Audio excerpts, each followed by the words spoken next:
What's up, guys? So as you guys have known, I've been working pretty hard on The Obvious Company, but you maybe don't know how I came to starting my own clothing brand, and so this video is going to explain how I started The Obvious Company. Hold up. If you know where that sound is from, make sure you go hit that like button and subscribe right now. And if you don't know, well, I feel bad for you, because that was like one of the greatest shows of all time. Anyway, let's get back into this video. It all started around 5 years ago on a Sunday. I was listening to a sermon, and the sermon was about a guy named Jeremy Lorenzo.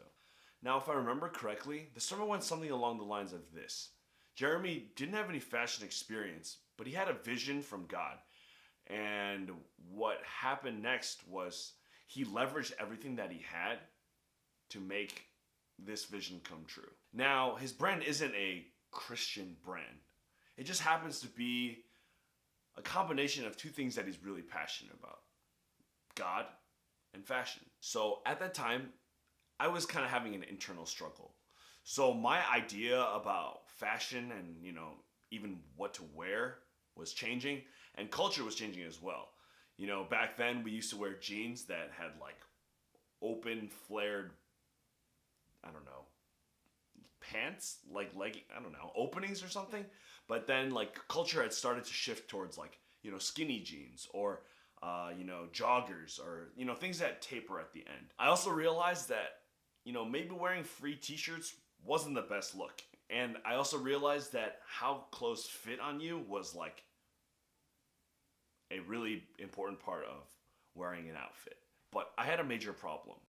I hated spending time shopping, and I hated the idea of buying something, spending a lot of money on updating your wardrobe, and then a couple years later having to re-update your wardrobe because certain pieces fell out of style. The two situations came and made a perfect storm. I started to think that if I made something with my own hands, I would be proud of wearing it for pretty much the rest of my life. And I think that's because I'm my own worst critic. So that's when I started working on The Obvious Company. Just kidding. Honestly, I thought that it was a cool idea. Maybe I could do something like that. But I had been in the middle of college, and I'm pretty sure my engineering job would have paid more. So I just kind of tabled the idea. 2 years later, I was catching up with my friend Jack, and we were talking about all of our creative ideas or things that we really wanted to do in the future. He had an idea about making a restaurant with rotating chefs so that every season would have many different styles of food. And then I had told him about my idea about starting my own clothing brand. And it was something that he was also interested in doing. So we kind of talked about it. We kind of fleshed out some ideas or what we think would be really cool. And then that's when I started to work on The Obvious Company. It's that was just another pipe dream. I had just started working, and I was making a comfortable living.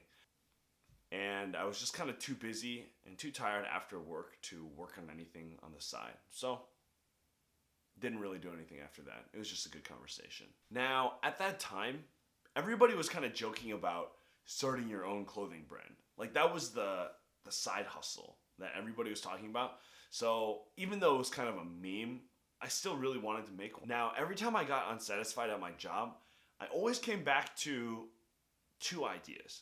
One was starting a YouTube channel, and two was, making my own clothing brand.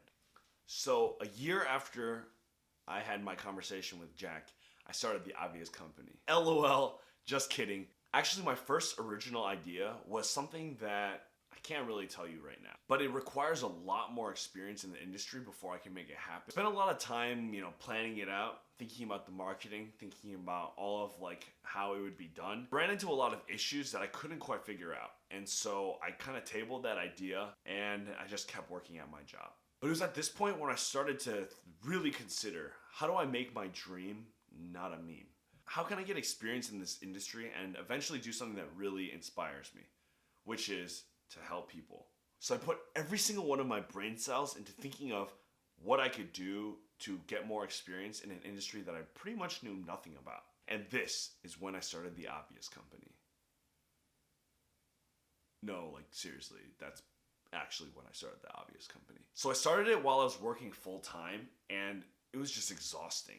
Pretty much came home after a long day of work, you know, an hour commute there, worked for 8 or 9 or 10 hours, and then an hour back. And I just was trying to do the obvious company on the side. And I just felt really unfulfilled. Like I was unable to make the amount of progress that I wanted to make.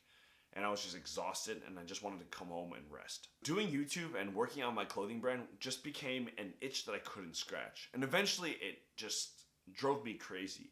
And so I decided, as you guys all know, to jump right in. Honestly, I don't know if I'm pulling a Jeremy Lorenzo or if I'm just doing an Andy thing.